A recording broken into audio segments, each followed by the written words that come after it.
Mes beaux-parents ont ri du fait que j'étais en béquille. Puis, mon mari m'a appelé « le fardeau de sa vie ». Lors du 18e anniversaire de mon neveu, mon mari a levé un gobelet en plastique, et a annoncé qu'il demandait le divorce. « Ne répète pas mon erreur, Tyler », a-t-il dit, en tapotant l'épaule du garçon. Une mauvaise épouse, et tu te retrouves avec un boulet de 50 kilos enchaîné à la cheville, pour des années. Prends Laura, par exemple.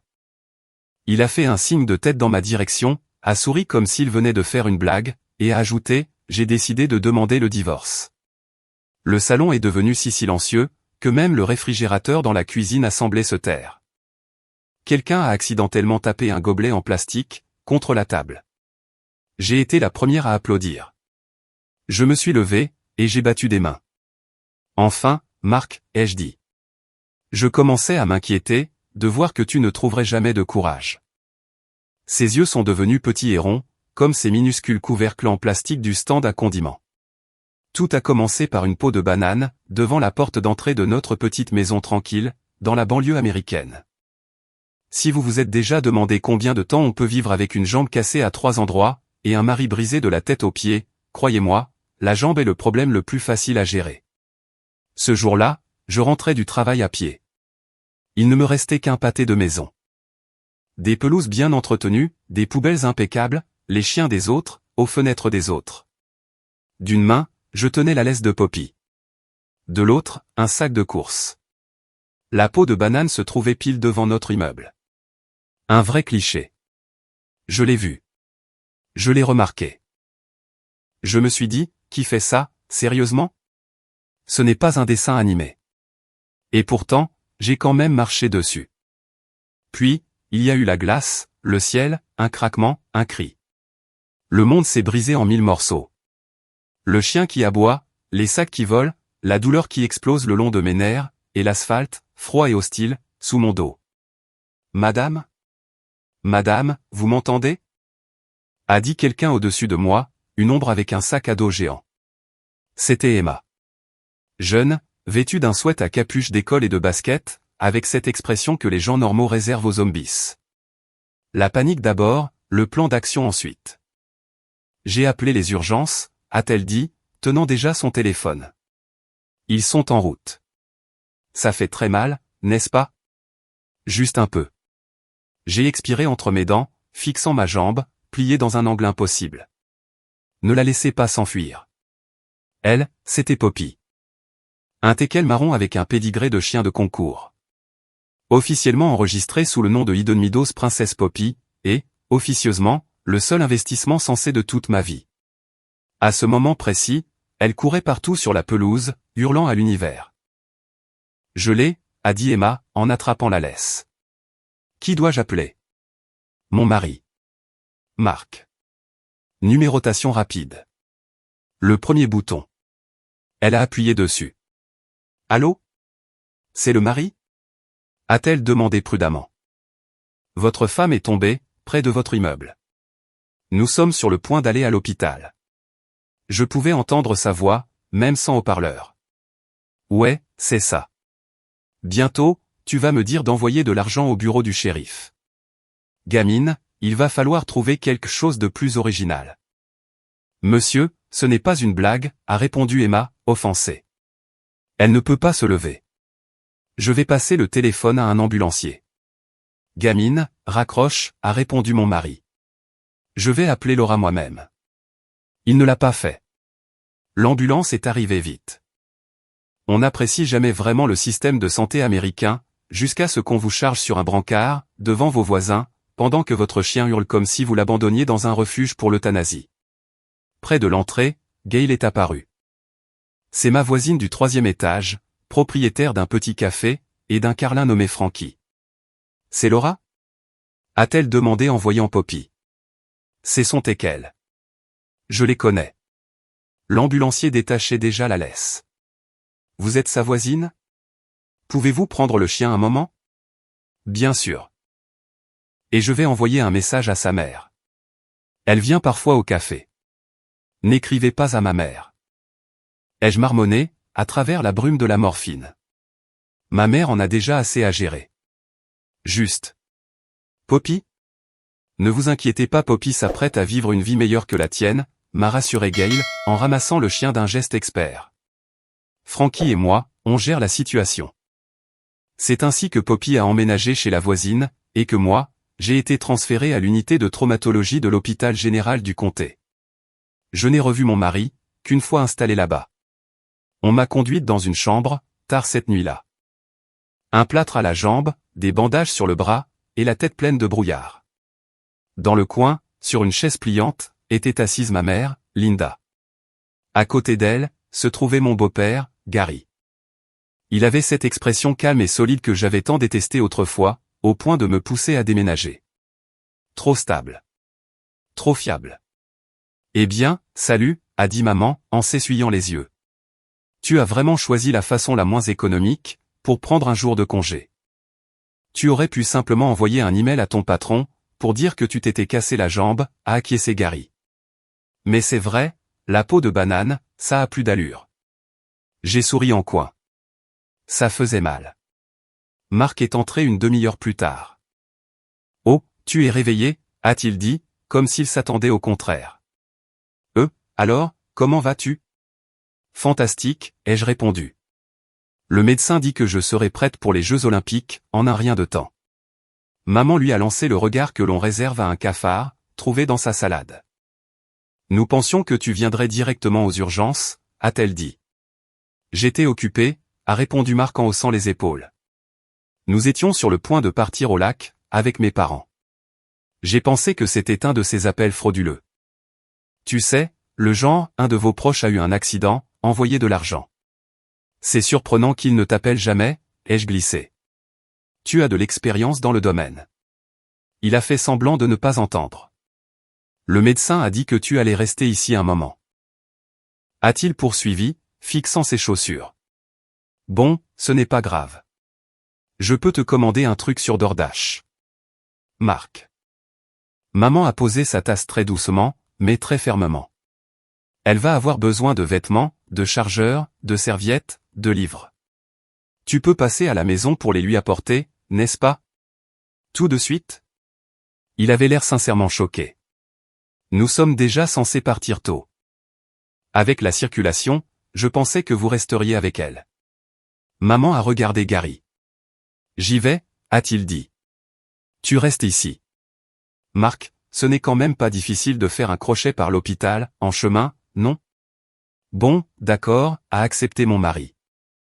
Avec le ton de quelqu'un à qui l'on vient de demander de faire don d'un rein. Seulement, mes clés de voiture sont chez ma mère. C'est elle qui conduit, demain. Je te prête les miennes, a dit Gary. Tu es un grand garçon.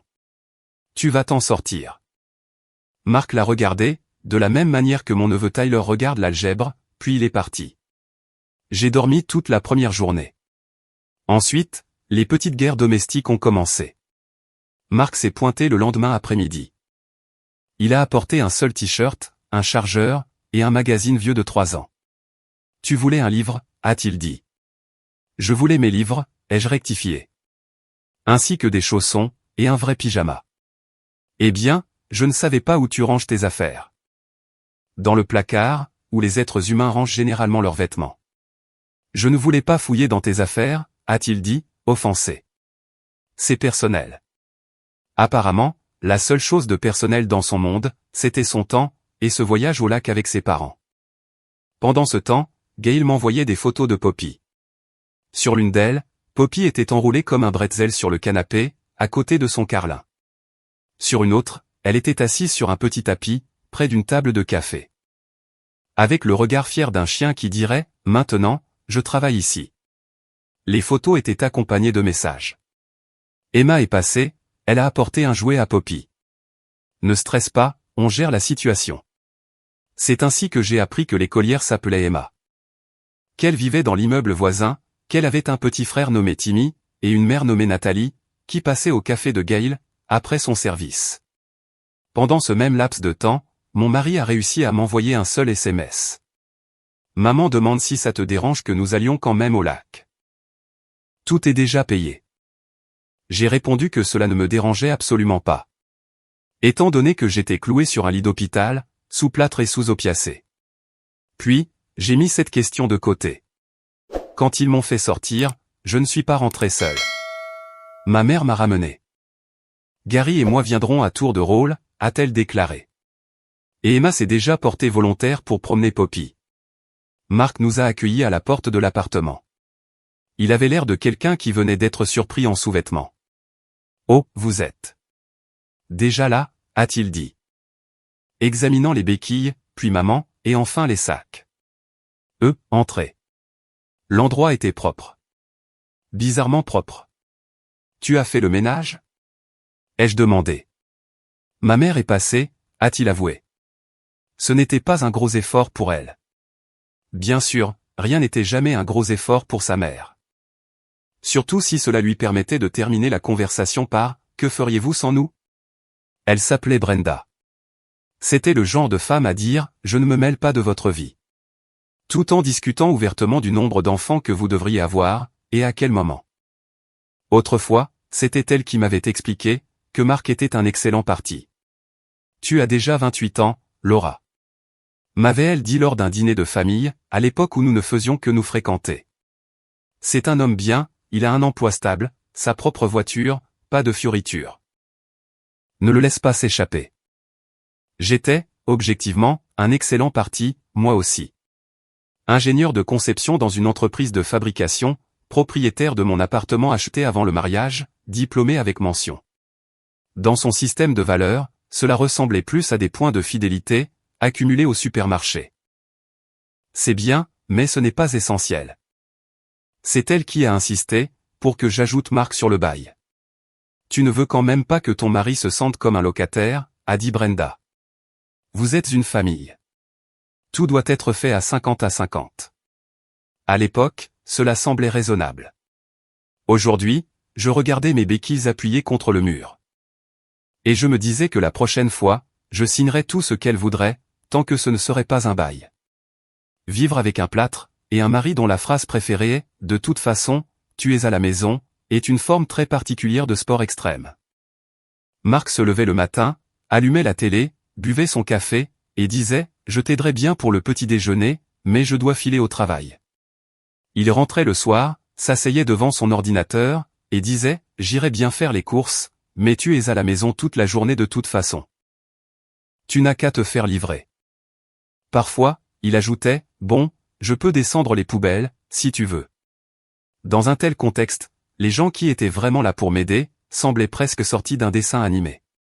Maman et Gary, m'apportant à manger, m'aidant à me doucher, et transportant de l'eau. Gail, promenant Poppy, et m'apportant du café de son commerce.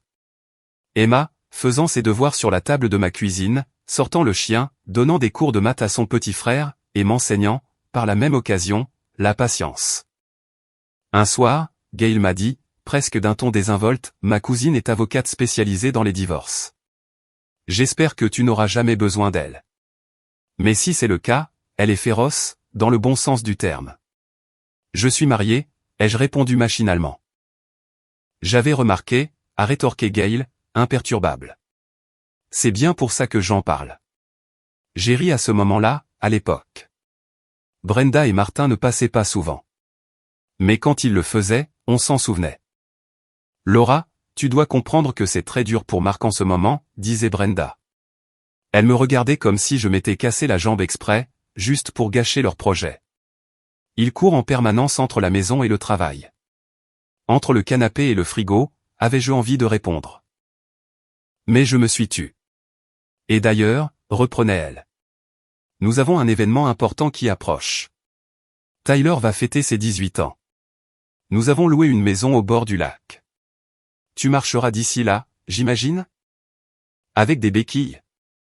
Bien sûr, ai-je répondu. Oh, alors c'est parfait, a-t-elle dit joyeusement. Ce n'est qu'en famille. Personne ne te jugera. Personne ne jugerait, non.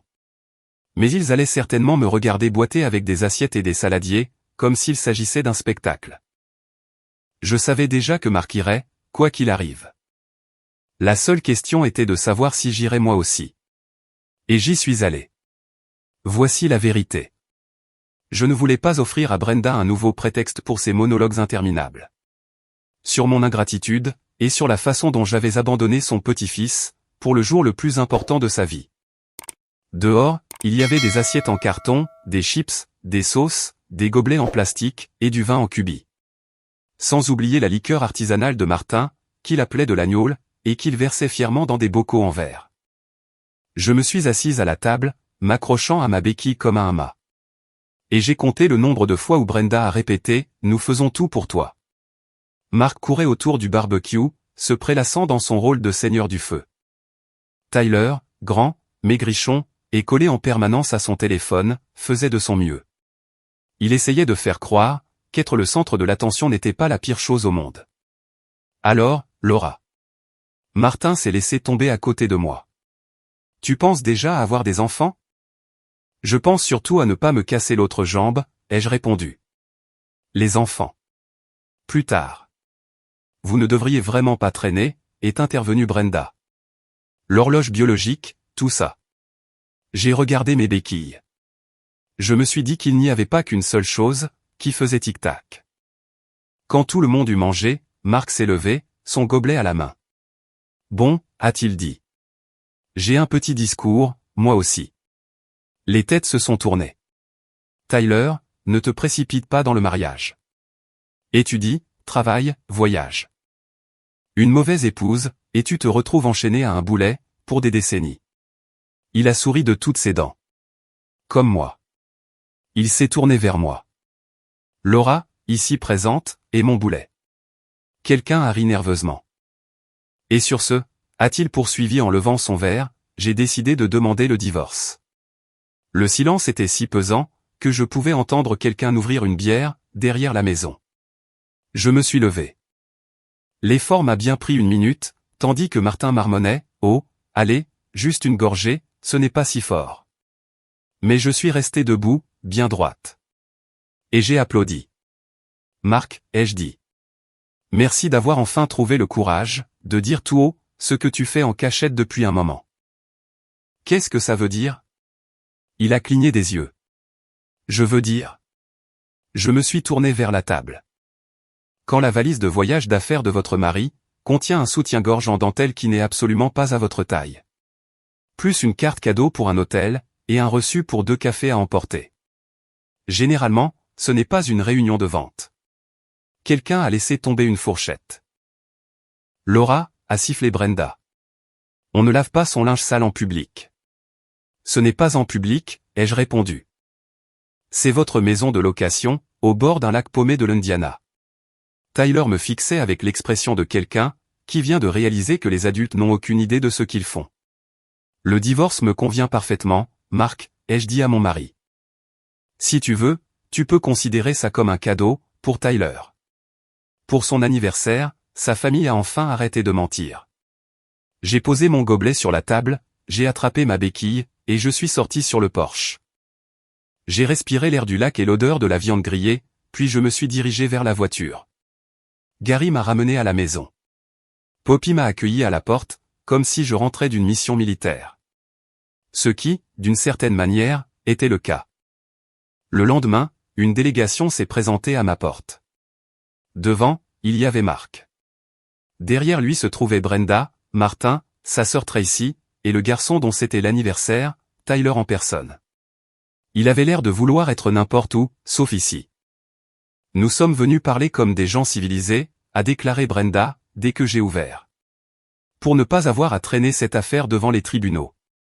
Mark a sorti un dossier. C'est un accord de règlement matrimonial, a-t-il annoncé. Il était très sérieux, comme s'il l'avait rédigé lui-même.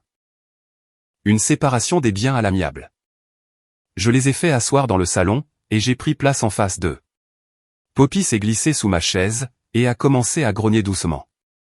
L'accord stipulait, plus ou moins, que Mark obtenait notre voiture, la télévision, la console de jeu, l'ordinateur portable, une bonne partie des économies communes, et la moitié de mon compte bancaire. De mon côté, j'obtenais le privilège de vivre dans mon propre appartement, quelques appareils électroménagers, et la supériorité morale. Ils avaient discrètement inscrit Poppy dans sa colonne. Pardon, mais quoi? Ai-je demandé. Poppy est aussi un bien commun? Nous l'avons choisi avec Mark, est intervenue Brenda. Et Marc a aussi payé pour la nourriture du chien. Une seule fois, ai-je rectifié. Quand tu lui as tendu un billet de 20 $, en disant que c'était notre première contribution familiale pour le chien. Laura, est-ce qu'on est obligé de s'enliser dans les détails? Le ton de Marc s'est assombri. Nous essayons de régler cela à l'amiable. À l'amiable, ai-je répondu, cela aurait impliqué de me demander mon avis d'abord, avant de venir parader ici. Je me suis levé, j'ai pris le dossier, je le lui ai fourré dans les mains, et j'ai marché vers la porte. Tracy, Tyler, ai-je dit en ouvrant la porte. Rien de personnel. Mais je suis sur le point de dire des choses, que vous n'avez vraiment pas besoin d'entendre. Ils ont filé sur le palier, plus vite que des enfants qui se précipitent à la cloche du déjeuner. Maman, ai-je entendu à l'extérieur. On peut attendre dans la voiture? Bien sûr, mon chéri, a répondu Brenda doucement. J'ai fermé la porte, et je me suis tourné vers les 3 personnes, encore assises sur mon canapé. Bon, ai-je dit. Alors, lequel d'entre vous est là à l'amiable, déjà? Après leur départ. Et ils ne sont partis que lorsque j'ai proposé d'appeler la police, pour faire enregistrer cette visite comme une tentative d'extorsion de signature. J'ai appelé Gail. Tu te souviens que tu m'as parlé d'une cousine, avocate spécialisée dans les divorces? Une cousine issue de Germain, a-t-elle corrigé. Janet. C'est un vrai requin. Tu vas l'adorer. C'est ainsi que Janet est entrée dans ma vie. Petite, nerveuse, les cheveux blancs. Elle avait un regard si perçant, qu'il a poussé Brenda à serrer inconsciemment son sac contre sa poitrine, lors de notre première consultation. Vous ne signerez pas ça, a déclaré Janet, en feuilletant leur accord. Vous allez porter plainte contre eux, pour avoir essayé de vous forcer la main. Mais nous y reviendrons. Commençons par les choses simples. Nous avons commencé par les choses simples. L'appartement a été acheté avant le mariage, avec mon argent. La voiture était au nom de Marc, car c'est lui qui l'utilise le plus. Mon salaire servait régulièrement à payer le prêt immobilier, les charges, et les courses. Son salaire servait régulièrement à aider ses parents. Et, d'une manière ou d'une autre, cet argent finissait toujours sur un compte joint, au nom de Brenda. J'ai payé pour Poppy, son assurance, le vétérinaire, et les concours. Parce que, c'est ton chien, tu paies pour elle. Un grand classique, a dit Janet. La mère gère son fils comme un portefeuille d'actions, et la femme finance l'ensemble de l'opération. Au tribunal, tout cela semblait encore plus divertissant. La juge était une femme d'une 60aine d'années. Elle affichait cette expression qui disait « Des gens comme vous, j'en ai déjà vu des centaines ». Brenda a essayé de discourir sur leur prétendue contribution financière, pour les travaux de rénovation. Jusqu'à ce que Janet remette au tribunal une pile de reçus, tous réglés avec ma carte bancaire. Marc a tenté d'expliquer que le compte d'épargne ouvert avec sa mère était destiné aux urgences, au cas où il lui arriverait quelque chose. Mais la juge lui a demandé pourquoi sa femme ne figurait pas sur ce compte, s'il s'agissait vraiment d'urgence. Eh bien, a-t-il balbutié. Vous avez eu tout le temps d'ajouter votre femme sur ce compte, a déclaré la juge. Mais vous avez choisi de ne pas le faire. C'est noté. Au final, Marc a gardé la voiture et quelques appareils électroniques. J'ai conservé l'appartement. Quant aux économies communes, le tribunal n'a pas trouvé grand-chose. Car la seule chose de commune dans nos finances, c'était mon revenu. Il y avait un point distinct pour Poppy. Ce chien, acquis pendant le mariage, a lu la juge, a en réalité été entretenu financièrement par l'épouse. Compte tenu de la santé de l'animal, de son attachement, et des emplois du temps des deux parties. Le tribunal juge raisonnable, d'accorder la garde du chien à Madame Bird. Marc a tressailli. Je pensais qu'au moins, nous partagerions le chien. Ce n'est pas une télévision, a tranché la juge. Vous pourrez lui rendre visite d'un commun accord, si Madame Bird le juge approprié. Ce n'était pas le cas. Janet a insisté pour que nous rédigions un document séparé. Ce dernier stipulait que Poppy m'appartenait exclusivement, et que Marc n'avait le droit de l'emmener, sous aucun prétexte. Il a signé. La nouvelle amie de Marc, Vanessa, cochait toutes les cases de la superficialité. De longs cheveux blonds, des ongles longs, d'innombrables selfies. Et cette habitude de dire « je fais tout ici ». Tandis que Denise, notre superviseuse, abattait discrètement 90% du vrai travail.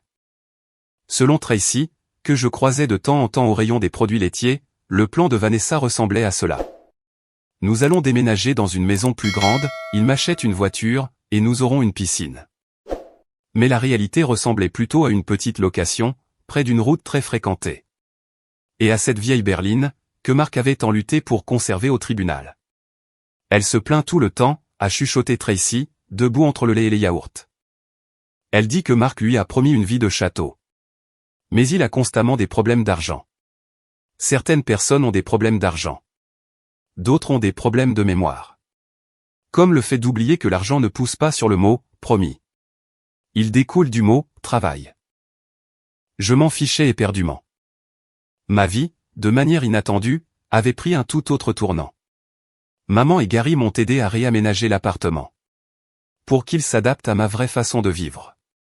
Gail m'a embarqué dans quelques tâches administratives à distance, pour son café. Le temps que je reprenne doucement mon ancien travail. Emma est entrée à l'université, elle a continué à travailler à temps partiel pour Gail, et passait toujours prendre des nouvelles de la princesse Poppy. Dana, une étudiante diplômée de notre groupe du parc à chiens, a appris quelques tours à Poppy. Colin et Paula apportaient des thermos et des ragots au parc. Ainsi, je restais parfaitement informé de tout, sans même avoir à ouvrir Facebook. Et soudainement, sans Marc, il y avait plus d'air dans l'appartement. Plus de rire. Plus de personnes qui venaient juste pour le plaisir. Et non pas parce que sa mère avait besoin de vérifier si je montais son fils contre sa famille. Le soir du Nouvel An. Le vrai, pas celui du genre, ma vie va complètement changer cet automne. Je préparais des biscuits. Poppy était assise sous la table. S'assurant scrupuleusement que l'humanité ne laisse tomber aucune miette importante. Maman et Gary devaient arriver vers 20h.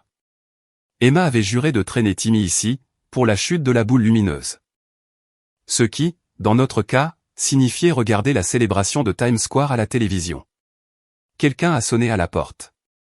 J'ai regardé l'heure. 19h30. Vous êtes en avance, ai-je lancé en ouvrant la porte. Les biscuits sont encore chauds. Mais c'était Marc, qui se tenait sur le pas de la porte. Il tenait un de ces paniers garnis géants, que les gens gagnent lors des tombolas de bureau. Du café, des biscuits, une bouteille de vin, et une sorte de saucisson. Et, Laura, a-t-il dit. Bonne année. En avance. Poppy est sortie de sous la table. Elle l'a regardé, et a grogné. Pas fort. Juste assez pour faire passer le message. Je peux entrer? A-t-il demandé. Pourquoi? Ai-je rétorqué. Il est passé d'un pied sur l'autre. Je voulais te parler. Je me suis contenté de le regarder. Quelque part, au cours de cette dernière période entre Noël et le Nouvel An, il avait vécu avec Vanessa. À se disputer, à jongler avec les factures. Et à essayer de comprendre pourquoi le monde ne faisait pas la queue pour récompenser ses efforts. Sur presque tout. Je signerai tout ce que tu voudras. Je veux juste. Pouvons-nous recommencer à zéro? Recommencer à zéro? Ai-je répété. Ouais. Il a essayé de sourire. Un nouveau départ. J'ai jeté un coup d'œil par-dessus son épaule. C'était le même vieux couloir, la même porte d'entrée, le même paillasson de bienvenue. Seulement maintenant, je savais qu'un « nouveau départ », dans son langage, signifiait passer à une page blanche, sans même avoir lu la précédente. Marc, ai-je dit. J'ai dû me casser la jambe, pour enfin lire ce qui était écrit à la première page. Il a cligné des yeux. Les rediffusions ne m'intéressent pas, ai-je poursuivi. Ni pour la jambe. Ni pour la page. J'ai pris le panier, et je le lui ai rendu. Ce n'est pas une question de colère, ai-je ajouté. Tu m'as vraiment libéré, lorsque tu as annoncé ce divorce. Je serais une idiote de m'enchaîner volontairement ce boulet à la cheville, une nouvelle fois. Derrière moi, des clés ont cliqueté dans la serrure. Laura, nous sommes un peu en avance, nous avons pensé que. Maman est entrée dans le couloir, a vu Marc, et son sourire s'est effacé. Oh.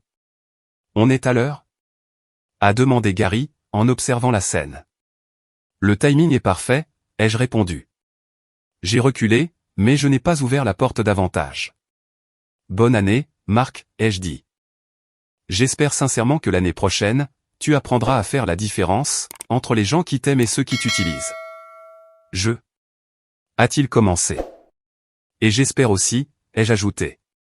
Que la prochaine fois que tu diras, j'y ai bien réfléchi, ce sera vraiment le cas. J'ai fermé la porte. Je ne l'ai pas claquée. Je l'ai simplement fermée. Poppy s'est approchée au trot. Elle a donné un coup de nez contre ma jambe. Celle qui était enfin presque guérie, avec à peine une cicatrice. Puis, elle s'est assise à mes côtés. Eh bien, princesse, a dit maman. Devons-nous lever nos verres à la banane? Absolument, ai-je répondu. Parfois, la meilleure chose qui puisse vous arriver, c'est de trouver une peau de banane devant votre porte d'entrée. Cela met cruellement en évidence les personnes qui se penchent pour vous aider à vous relever. Par rapport à celles qui restent plantées là, à vous expliquer pourquoi ce n'est pas le bon moment pour elles de passer. Tout le reste n'est que logistique, avocat, et un petit équel nommé Poppy. Alors, qu'en pensez-vous? Sommes-nous allés trop loin, ou pas assez? Dites-le moi dans les commentaires, et abonnez-vous pour plus d'histoires.